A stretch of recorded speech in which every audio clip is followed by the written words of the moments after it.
Hello and welcome to the Zwift Race Place. I'm Cade Fravel, back with another Saturday recon ride of this week's ZRL course. This week we've got the Greatest London Flat course. This is going to be a team time trial on the ZRL calendar, and today on the mic with me I've got Ben Russell and Hywel Davies. Ben, you want to introduce yourself, and then Hywel, you can go. Hey, I'm Ben. I know I was on here 4 weeks ago with Casso Pass. I'm riding the Premier League team. Time trialing is probably my stronger suit, so this is going to be a big week for me. Hi guys, Hywel Davies back again, and I'm now Claire and myself, Zwift's unluckiest Premier League rider, having 3 races with some technical issues, but we keep trying. So we'll recce the Greater London Flat course today, ready to try and get Wahoo Le Col back at the table on Monday night with a great time trial. Okay, perfect. I think we want to jump right into it here. You can see we've got the elevation profile up right now, but I think it's going to be better if we look at the riders. They've just passed under the Ride London banner, and I think, Hywel, you wanted to walk us through some of these early stages. We were just talking about before the stream how there's a lot of false flat on this course and a lot of different places to get dropped.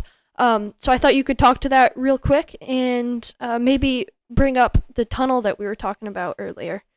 Yeah, we're 1K in now exactly, and the normal start with a team time trial is you spend the first minute trying to regroup your riders without going off too fast. But when you get to that Ride London banner, you get a 3% incline, then you get a 2% decline. And right now at 1.2K, we're on a 5% incline again. So you're fighting to stay together. So if anyone starts saying, well, we're together, let's push on, it's very easy to just fall off the back. And now at 1.3K, heading down towards the tunnel, it's a 4% decline. And if your group starts getting away from you and you're solo chasing, you're going to be in a world of trouble very early on this course. So I think for any advice to teams is to just keep your powder dry for the first 2 kilometers. And when you exit the tunnel, that's when you start building the pace a little bit, because the cost to riders of going anaerobic very early on, chase, get back onto a group and panic is going to be huge if you then got to carry that fatigue for the rest of the ride. So we're 2K in now. It's starting to settle down at minus 2%, and now it's going to flatten off until we get to the first real climb on the course. All right, Ben, do you have anything to add about these early stages of the course? And I think Hywel summed it up pretty nicely, but anything else to watch for after the start here? Not really, just the fact that you can't win a time trial in the first kilometre, but you can sure as hell lose it. And remember, the loop is 25 kilometres, but with the lead in, it's a 33, 32K. So for some teams, you're going to be getting well into the 40 minutes, which for the time trials, if you've been doing Thursday night, a lot of them are a good 10, 15 minutes shorter. And I don't know if you're anything like me, you finish absolutely wiped after 31 minutes. So after 45, just bear that in mind for these first 5-10 minutes. So the second thing I wanted to talk about, because like you guys said, this is really a course with a lot of false flat, and there are definitely some climbs in here. I wanted to talk about handling a incline as a group when you're team time trialing. But before we do that, I think maybe we should just go back over some of the paceline basics, because that's, I know, something we covered way back in our first episode of these streams, but we have a lot of new viewers and a lot of people who probably don't remember everything. So I thought we could start. Ben, maybe you want to just kind of walk us through the basics of a paceline real quick. the whole world has changed with the new dynamics as well. So there's two school of thoughts about whether you get into the linear line or the bunch. From what we've seen so far with the new dynamics, the bunch is a lot easier and more sustainable. Whether or not it's faster or not, I'm not sure. I mean, I tend to be slightly simplistic in my time trial approaches, that I'll work as hard as I can.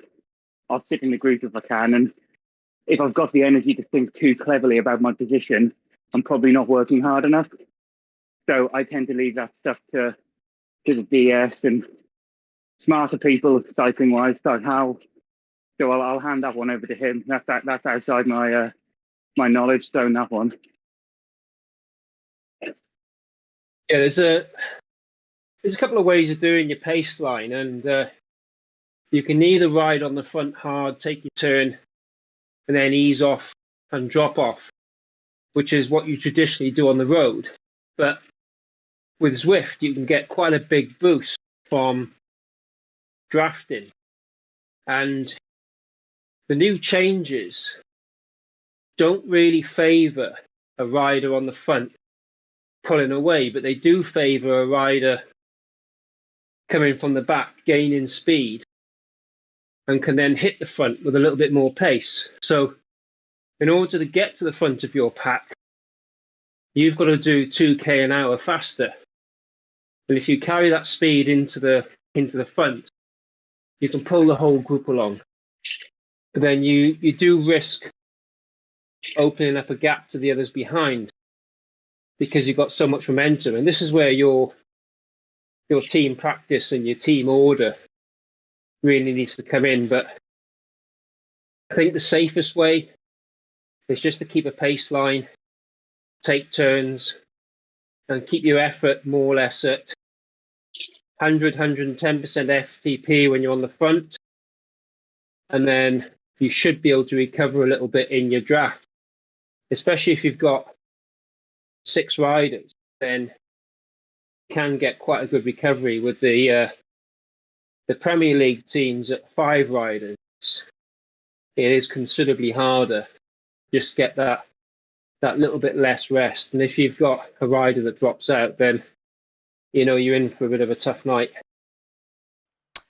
All right, so Ben mentioned the two different approaches kind of to team time trial with these new pack dynamics. I know, Hywell, you were just saying pace line is definitely a good way to go, but I did want to share the results from Zwift Insider's latest test on these new pack dynamics, because they came out with some great data about how the new pack dynamics are going to affect team time trials, which is, of course, what we've got coming up on Monday and Tuesday.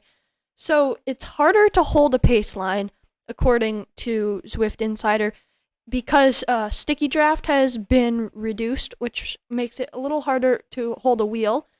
And pace lines, they still turn in marginally faster times with lower average watts, which is obviously a big pro for the pace line. But that the difference between a pace line and a blob has come down quite a bit, so there's not quite as much of a difference between the times turned in by a pace line and a blob. And so you guys have kind of addressed this, which was my question, which is it worth it to go for the pace line? Hywell, it sounds like you're thinking yes, right? I think it's more a case of not looking at your overall speed and saying which is faster, but which is going to get more riders to the end of the course. Because if you're doing a short turn pace line, someone in your team may not be ready for doing repeated top intensity sprints and recovering. So you've got to look at the cost of keeping your 5-6 riders together versus dropping 1 or 2.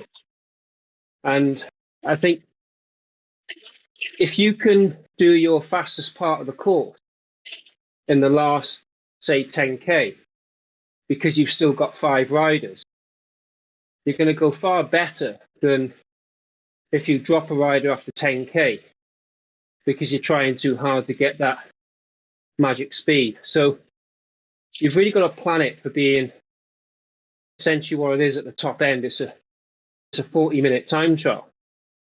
So you've got to plan for 40 minutes, not plan to go as fast as you can for 20 minutes. And I think that's where a lot of teams will fall down. All right. Well, we've kind of gotten away from this first climb here, which is something that I had wanted to talk about, but I think we can still move back to it because I wanted to talk about handling climbs in a team time trial. And I thought, Ben, maybe you could start us off this time. When you hit a climb, are you gonna try and hold your pace line and hold your steady pace, or is it better to kind of increase your speed, blob up a little, and sprint up the incline? You want to talk to that?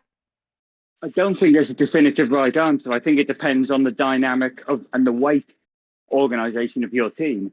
If you've got a real mix of weight in your squad, there's going to be guys who are naturally going to struggle, and that might be a time to organise it so that even if it may not be exactly their turn, someone taking a slightly longer turn up a hill as a lighter guy is going to be able to.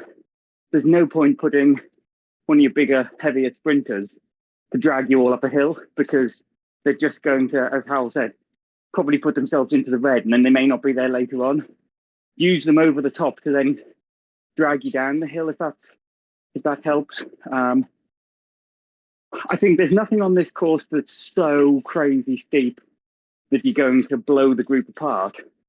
But there's enough little ones that just think about it. If you're a lighter guy, maybe try and time your turn to coincide. But also don't go so hard that you're going to blow people out of the back. Okay, Hywel, you want to talk to that real quick? And then it looks like one of our viewers has a question in chat, so I'm going to bring that up next. Yeah, it's taking on a hill. One of the biggest mistakes you can make is to say a rider is fresh and they're light, and then they take the hill. So as soon as you get to the bottom of it, so a good example would be the leg snapper. And if they then push fresh legs up that hill, whoever took the last turn is going to be really struggling to recover and hang on. So it's a good idea with some of the hills on this course, of which I think there's 5, nothing really long, but I'd judge it to say whoever takes the turn before that hill, so if they start their turn about 300-400 meters before the hill, they then continue up it. So they tend to pace it then for the athletes, and there's no surges. So you're not going to gain a lot of time by really blasting the hill, but it does prevent that rider from getting dropped. So it's a case of extending the turn to include the hill rather than someone fresh attacking the hill. Okay, I want to pivot a little now because it looks like Amy Williams has a question in chat. She's wondering, what considerations do you use to determine your team order? So I thought, Hywel, maybe you can start on this one, and then Ben after Hywel.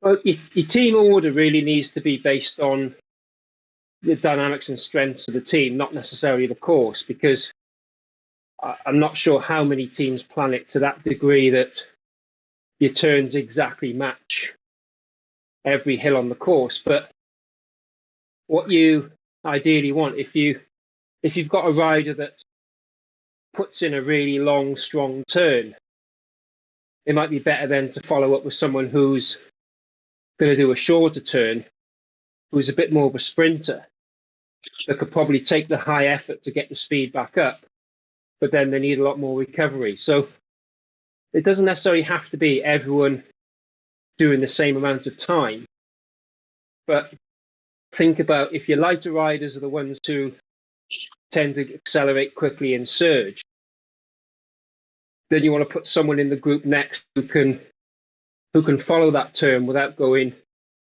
too far into the red. So going to be very individual for every team. But certainly what we do is we have one of the lighter riders going off the front, who's going to be putting in a short, hard turn, followed by a heavier rider who's going to be a bit more of a powerhouse, who can then gradually wind it up while still on the wheel and not split the group up. Okay, Ben, you have anything you want to add on to that? No, just that we found that works. You don't really want 30-second surges, sort of 3 30-second surges in a row, and then a couple of 1 minute pulls. It's hard to settle in. Whereas if you go minute 30, you get much more rhythm that way. All right, I think that should answer Amy's question. Yep, she says yes, super helpful. Thanks. So moving on now, I like to do one segment every show where we kind of get your guys' opinion on something. Usually with the scratch races, we do power-ups, kind of the pros' opinion on the power-ups for the week. But this week, because it's a team time trial, I wanted to find out what you guys use to communicate with each other. So I kind of broke that down into 3 categories. Communication service, so like Discord, Zoom, etc. What kind of microphone do you use? So like, do you have just earbud mic or a designated mic for Zwift? And then how do you hear your teammates? Like computer speaker, earbuds, Bluetooth headphones, etc. Ben, you want to start us off? Before the race, in the pen, I've got a pair of Bluetooth headset, so I can listen and we all communicate, chat, come up with a plan. Just before the race, I tend to turn them off because I don't know if it's unnatural, but I get very sweaty ears. So I go iPhone speaker. Other phones are available, obviously. And then the last third of the race, I can't. I'm on my iPhone speaker, but I can't hear. I can't communicate. I'm in such a dark place. I'm listening to my heart, my legs, and everything bar what I should be listening to. So I think you need communication early on, but that last third, it's going to be just a case of doing what you can. And if someone can communicate, trying, but there's a limit to what you can say in that last sort of 5-10 minutes. All right, Hywel. Opinions on communication? Echo Ben. Bluetooth headset, earbuds up. I like to talk all the way through, but just to add in something different here is, as long as you're not first, well, if you're first, you can do it to an extent, but having the leaderboard on, you can see the team in front of you, and it's a good guide to look at the time gap to the team in front. So especially when you're on the front of your group, you can see 1 or 2 teams ahead. So yes, obviously you can see when the time is coming down in front. So if you're making time on a team or you're losing time. But it's also worth looking at the rate as well. So for example, every 5K, you might be gaining 5 seconds. But then on one section of flat ground, you might be gaining 10 seconds. So you know that you're doing something better, and you can communicate that to your team and perhaps point out that whenever a certain rider is on the front, you're gaining a bit more time.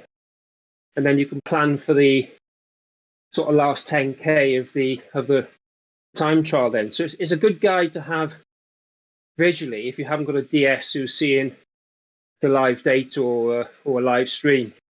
So just getting that sort of feedback and pushing your group, talking to your group, informing them of whether you're gaining or losing time is a good motivator for that extra bit of effort. All right, well, there was something there that you mentioned that I wanted to kind of elaborate on in our next topic, which was having a DS. I know you mentioned having the leaderboard on, watching all that data if you don't have a DS, but for teams that do have a DS, that stands for Director Sportif, by the way, for any of our listeners who weren't sure of that. I wanted to talk about kind of some tips for a first-time DS. If you've never been on the mic giving advice to your team during a team time trial before, and this is kind of your first time, I thought we could give just kind of the basic rundown of how you can be helpful to your team during a team time trial. Ben, you want to start us off? Keep it short, sweet, to the point. Discord's not always the most accurate. You get little sort of bits of static and stuff. So if you can get it down to 4 or 5 words and make your point clear, that's going to be a huge benefit to everyone. You don't want to be trying to say multiple sentences. Guys aren't going to be listening or able to hear necessarily. So just the shorter, the sweeter. Get your point across, bish, bash, bosh, that kind of thing. And be willing to change on the fly. Just because you've got a plan, it doesn't mean that plan is going to be valid for the entire thing. If someone's having a problem, identify it. You can see if someone's watts are lower. You can see if someone's dropping off the back every time they finish their pull. And just be willing to and flexible. Have a plan B, have a plan C. You don't have to necessarily plan to use it, but have it there and be ready for if things do go a bit awry. All right, Hywel, thoughts on first time DSing? 2 things to add to that is, firstly, if you're all in the same team kit, then it's a good idea to have all your team with different headwear, so your DS can see who you are. And the second thing is to add a number into your name, so your DS can see the rotation order. And then it's easy to say 1, 2, 3, 4, or associate it with a name. And then you know the order if someone skipped the turn for extra recovery. So, yeah, just make yourself identifiable, make it easier for your DS, and just tell them what you want, whether that's time checks or sort of Coach Carter style encouragement and abuse, or just gentle nudging. So, yeah, just build up that relationship. Okay, I wanted to I was going to talk about this whole numbers before the name thing, because that's something that my team and I have tried together before. And to be honest, it didn't go very well for us, because as people sort of missed their turns, and that started to happen more and more often, the numbers really kind of they didn't match up with our order anymore. I don't know if do you think that works better for the Premier Division, or do you think you just kind of have to make sure you stick in your order? Yeah, it's kind of the discipline of the riders. If they're going to make it work, the problem comes when people see the team time trial as an individual race, and it's like, what can I get out of it, and what's my power up doing, rather than saying, what's the best thing for the team here? And it does take practice, but working in a rotation, it's far better to say, look, I'm number 4, it's my turn next. Can I just hit the front and roll off because I need more recovery? And then it just keeps everything in line, keeps the order going. But it's down to the riders to stick to that, not the DS to keep changing it. Okay, I wanted to talk about something real quick, which is kind of roles in a team when you're team time trialing.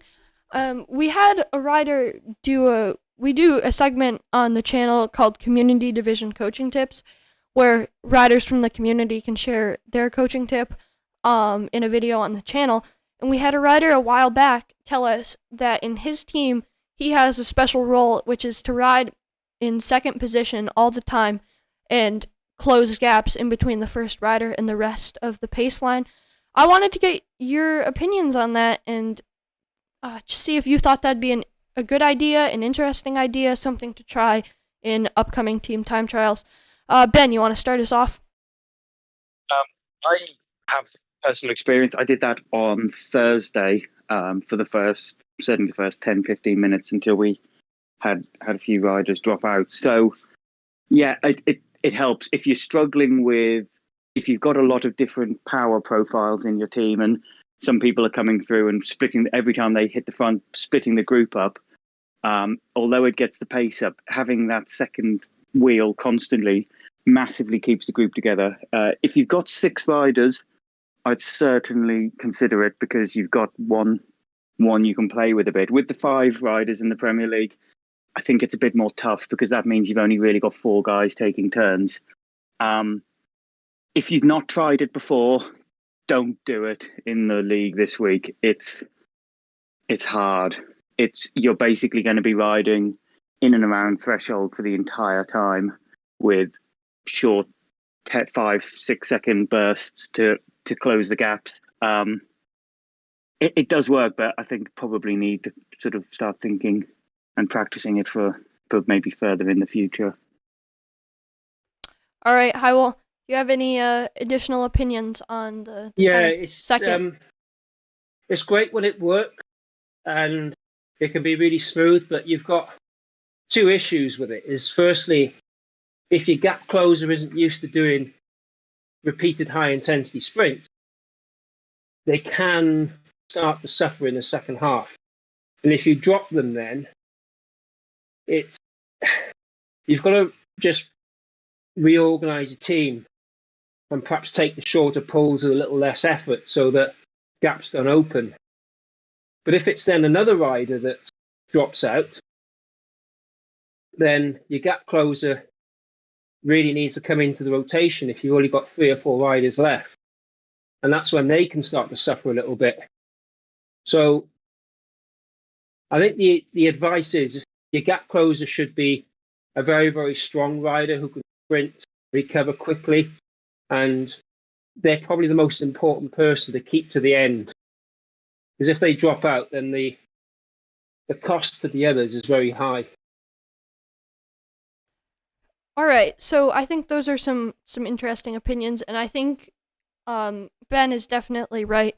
You should definitely give this a try before putting it into practice in a race like the ZRL.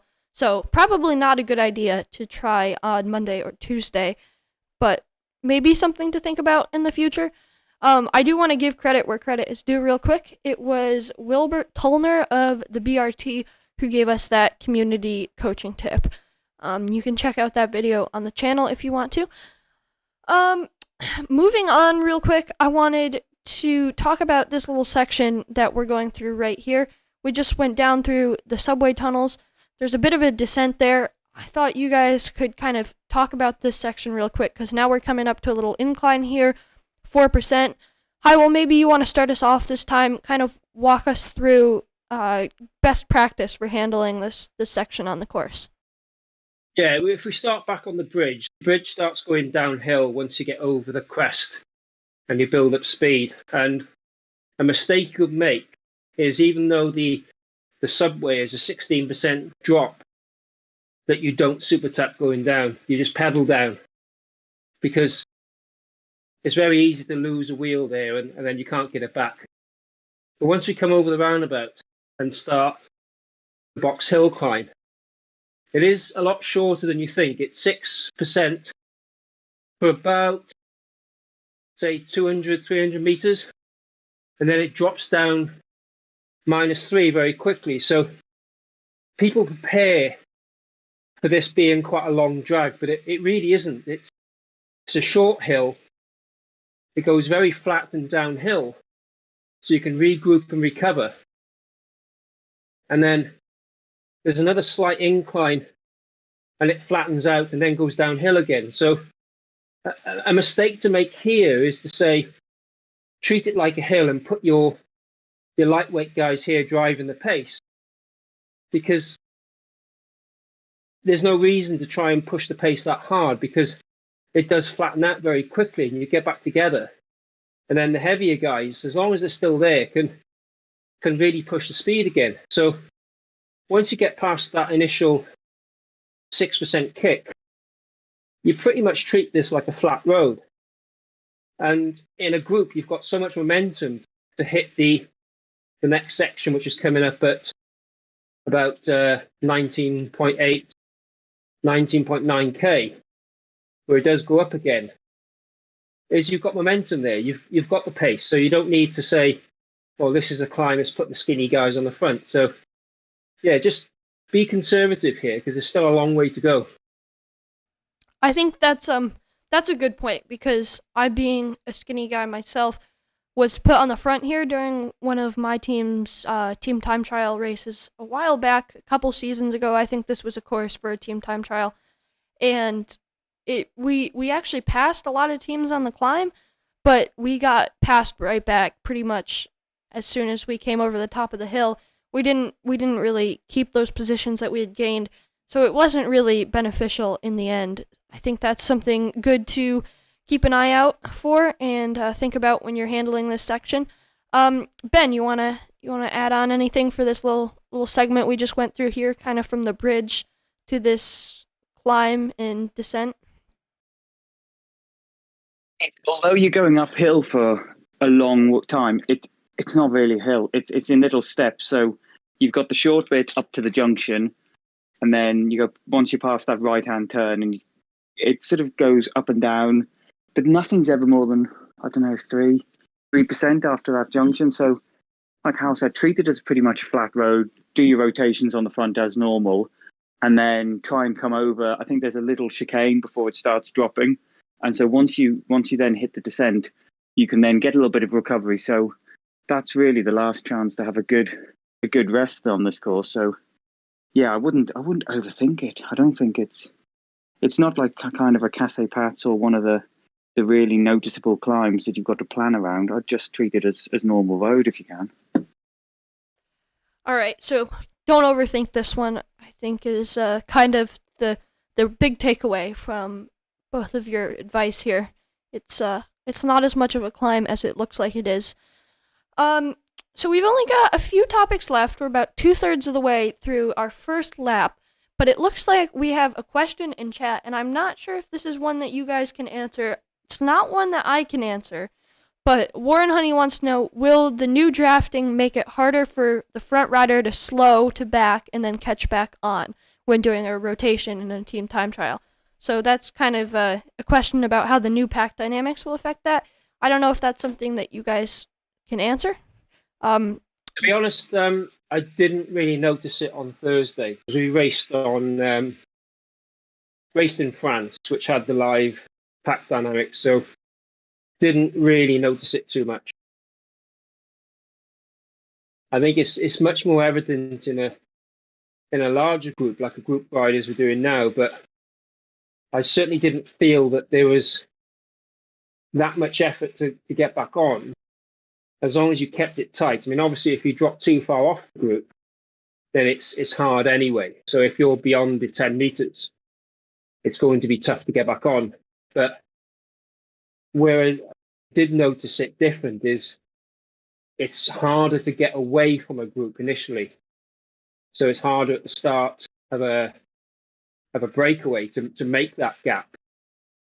So equally then in a team time trial, it's harder to get that extra second ahead accidentally. So kind of kept it together a bit easier, I thought. All right, Ben, anything to add, and then I'll tell you what my opinion is on this so far from what I've read from the Zwift Insider articles. Yeah, in a race with a big group, if you drop from the front to the back and you get half a second off the back, then you are in trouble. But in the small group, I think I tended to find, because from what I've read, the second and third wheel are getting much less benefit. So if you're dropping from a group of 6, if you're dropping from front to back, it certainly seemed easier on Thursday. It seemed like the group wasn't flying along, so you could stay on a bit easier.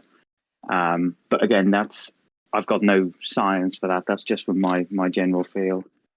All right. Well, the only thing that I know that I think could be helpful with this question is that sticky draft has definitely been reduced with the latest pack dynamics. So theoretically, that should make it a little easier to move around within a group because you're not stuck in your leader's draft as much. So if they slow down, they should theoretically drop to the back faster, but that's once again, like Ben said, not based in science at all. That's just kind of what I took away from the articles I read. All right, I want to talk about that little incline that we just covered because we just missed it, but it's that steep incline out of the subway, and it gets up to about 15-16% there. So, Ben, you want to start us off? I thought we could talk about how a team should handle that. Yeah, I don't think you can plan too hard for that. You've just got to accept it's going to be one where you're going to have to all push a little bit. Maybe you've got that little bit of a descent beforehand, a couple of minutes beforehand. So maybe if you've got a DS, have a chat together, see how everyone's feeling. If everyone is absolutely hanging, that might be one where you say control it. But if people are feeling okay, have a push up, go a little bit hard up it. You're going to be able to regroup a little bit at the top. It's so short. You're not going to be losing 15. It's not like a leg snapper where you can lose 15 seconds if you really mess it up. So just hit it hard, see what you've got over the top. Hopefully it's using a different physiological zone, really, because you're almost into sprint up there. So if you've been on threshold, it might actually find that there is something in there sprinting wise, because you're going into a totally different zone to where you will have been lingering for the last 30 minutes. So I don't think there's a right or wrong answer up there. I think you've got to play it by ear how your team is feeling at that moment. If only one guy is feeling strong, don't attack it, because that's going to blow your team apart. All right, Will, anything to add? I think. Yeah, I'm going to controversially disagree with Ben there in terms of the cost of getting it wrong is huge, because you're going so slow up there, and all you have to do is do a race like Crit City and finish the race and do your cool down lap and just see how long it takes off pedaling to get up the cobble climb, because you get the in-game clock there. And to some extent that's the same on that escalator. So to not push it hard, the cost can be up to about 20 seconds. So you've got to push it within limits. But Ben's right in you don't sprint it, because you don't want to be having to really recover at the top. But you don't want to be going up there at the same pace as the rest of your ride. So if you can add 3 watts per kilo for 15 seconds as a harder effort and stay together, then yes, it's over quickly. But anyone who's struggling to get up that is going to open up a gap very quickly. All right.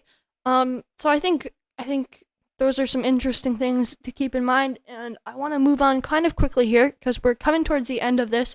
I believe it finishes at the mall, right? Yeah. Yep. So we have a couple topics left that I wanted to cover before we finish here. So first of all, before we get to the finish, this is kind of a controversial question. Riders usually have a lot of different opinions on this, but where on this course would you drop someone if you were to drop someone at all, or is it kind of something that you just play it by ear? Well, maybe you want to start this time? It's a good point. So this section between the subway and the climb up to Trafalgar Square is always going to be faster with your full cohort. But if you are going to drop someone, it's going to be on the climb that's coming up at what will be 27, 28 kilometers. So the climb up to Trafalgar Square. Now, it's not a case of telling someone to drop off, but if you're riding hard up there and they struggle to keep on, as you turn that corner, you've got a downhill. And if you sit up and wait, you're going to lose that momentum and lose that speed. So if they're off the back 1 or 2 seconds by the time you get to the top of that climb, then you just got to crack on and go for it. All right, Ben, you can go ahead now, but first I wanted to say real quick, one of our viewers has a question about suicide turns, where riders who feel like they're about to pop kind of go for one last deep dig before popping off. So maybe you want to address that in your answer as well? Exact phrasing I was going to use. There's two ways to drop someone. You either drop someone who's struggling off the back and really struggling because they're holding you back, or if you have got your full complement coming into this bit, that might be the time where you say to someone, look, if it's a suicide turn, absolutely empty the tank, and then give the remaining 4 or 5 guys a tiny bit of a break before they can then really hammer the last couple of minutes after that. So we don't tend to do them with smallest teams. You haven't often got enough people to sacrifice them. And I think if you're doing an 8-man time trial, that might, and you still had 7 coming into the last couple of K, that's the time to do one. It's hard to get right though. I think if someone does a suicide, they hear it, they hear themselves get told empty the tank. If they go sprinting off the front, they're not actually going to draft the rest of the team, and they almost defeat the purpose of it. So it's hard to get right. But there's a time and a place for it, I think. All right, Hywel, anything to add about suicide turns real quick before we move into finish mode? Yeah, often that suicide turn, in the rider's head, they're doing 8-9 watts a kilo. In reality, they might be doing 5. And they could actually be slowing the team down just by wanting to be left on the front. So I guess if they think they can really add something, then go for it. But sometimes it just doesn't work. Okay, so we're just a couple of kilometers out from the finish now, so I thought it was probably a good time to touch on how to finish a team time trial. I think this is something that we covered in our first episode, but definitely something worth talking about again, and different courses bring different challenges. So when you're coming to the finish, would you go for kind of a full-out everybody sprints to the finish? It's okay if you lose your pace line, or do you try and keep it steady up to the finish and keep rotating, kind of business as usual? Ben, you want to start us off? We tend to know, if you know your squad, you tend to know who the stronger guys are likely to be. We tend to, with us, we've got Hal. He tends to do a slightly longer pull, about 2 minutes out. And from there, we then rotate on the front constantly, or try and rotate on the front, because we know that after a big pull, Hal's strong enough to then hang on to us, all pushing each other. And quite often along there, it's no more than 5 or 10 seconds, and it's almost like the finish of a race where you're just hitting the front, and you don't ease off. So that last couple of minutes, and again, having a DS helps because they can keep an eye, and if someone does start to drop off, because you don't want to lose someone that close to the finish, because they can lose a lot in the last 2 minutes if they were to get completely dropped. But yeah, we tend to just rotate. I think it's quite nice on this course because you've almost got a natural point when you start hitting the red tarmac. That's the time when you can start just rotating around there, and then you hit the U-turn, and then it really is just everything you've got left. All right, well, I think we're going to hit the red tarmac pretty soon. It's coming up fairly shortly. But in the meantime, Hywel, you want to add on to that?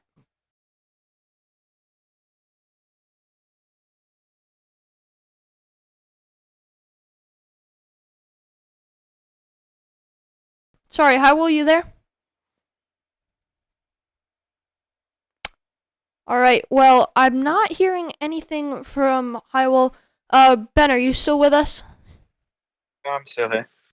All right, so you're not hearing Hywel, right? That's not just me. No, I can't hear him either. All right, well, while we wait for Hywel to come back in, I wanted to talk about wheel choice and bike choice on this course, so that you guys have that covered before racing. So in terms of bike choice, obviously it's a team time trial, so aero rules the day for the most part. It's definitely a flat course. I do want to mention real quick, we're just hitting the red tarmac now. This was what Ben was talking about just a second ago when he said kind of a physical point to watch out for when you're coming into the finish. So, continuing on, in terms of bike choice, aero, which would be the Cervelo S5, is currently the fastest aero frame. The Specialized Venge is in second, and the Felt AR in third. But those are all pretty high level frames. They all require, I think, level 30 plus to unlock. So if you're a lower level, I'd think about something like the Canyon Aero Road. I believe that's one of the best aero frames for lower level Zwifters. And then in terms of wheel choice, we're looking at DT Swiss, die cut disc, the Zip 858 Super 9s, and the Zip 808 Super 9s are our fastest three. But once again, for kind of a budget option for lower level Zwifters, the Zip 808s are the faster aero wheels. Do you have anything to add, Ben, about kind of equipment setup? I think it's quite a nice, easy one. This course, it's a time trial. You go with what you got. The fastest. There's nothing. There's no hills. Just get on some of the charts and just have a look and find the fastest thing you've got. All right. Sorry, guys, I had a headphone malfunction. Going back. Do apologize. All right. Perfect. So Hywell, if you're back, maybe you want to talk about that question that I just posed to Ben, which was, at the finish here. I think that's what we were talking about at the finish. How would you handle that? Yeah, I guess it all starts when you get onto this red tarmac. That you know then you've got 2K to go, and important that you just stay together, but just keep pushing shorter turns, keep hitting the front, rolling off, and then really try and sprint together as a bunch. And if you feel you're a stronger rider and everyone else is struggling, the best tactic you can use is to just drop to the back and sprint through your group to pull them along, rather than try and sprint off the front, because it serves no purpose. Because the time's taken on your last man over the line, or your third or fourth, depending on which league you're in. And if that fourth rider drops even 1 second, that can be critical against other teams. So, strongest person, leave your sprint and come from the back rather than try and drag from the front. All right. I think that pretty much covers everything we had to talk about today, and we are just now coming through that finishing banner at just about 31 kilometers, so that was pretty good timing. I think definitely that's good advice for the finish. Pull from the back rather than from the front, because your time is taken on the fourth rider across the line, at least in the community division. I'm not sure, is it the third rider in the Premier Division? Yes, it's third rider. All right, so those are good numbers to keep in mind for when you're coming to the finish. I don't have anything else left to touch on. For our viewers, any last minute questions, you can leave those in the chat. And I'll kind of open it up to you guys real quick. Any last topics you guys want to talk about before we sign off? Yeah, I guess it's for me, having raced this course, I think we've done it three times now in different Premier League races and WRTL team time trials. And consistently I find the most important thing is to not drop any riders in the first 10K.